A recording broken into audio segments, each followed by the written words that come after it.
ദൈവികമായ രക്ഷയും കരുണയും നമ്മുടെ പേരിലുണ്ടായിരിക്കട്ടെ. വിശുദ്ധ ഖുർആൻ സൂറത്തുൽ ബഖറ അധ്യായം 2 വചനങ്ങൾ 33.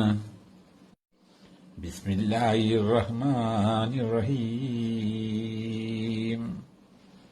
قال يا آدم أنبئهم بأسمائهم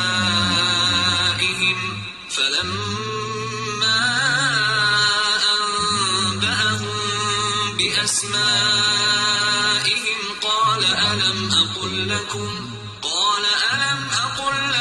إني أعلم غيب السماوات والأرض وأعلم ما تبدون وما كنتم تكتمون. അവൻ അല്ലാഹു പറഞ്ഞു, ആദമേ, അവർക്ക് ഇവരുടെ ഈ വസ്തുക്കളുടെ പേരുകളെപ്പറ്റി പറഞ്ഞു കൊടുക്കുക.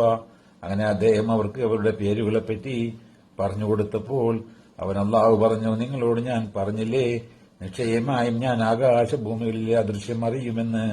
നിങ്ങൾ വെളിവാക്കുന്നതും നിങ്ങൾ ഒളിച്ചു വച്ചുകൊണ്ടിരിക്കുന്നതും ഞാൻ അറിയുന്നവനാണ്.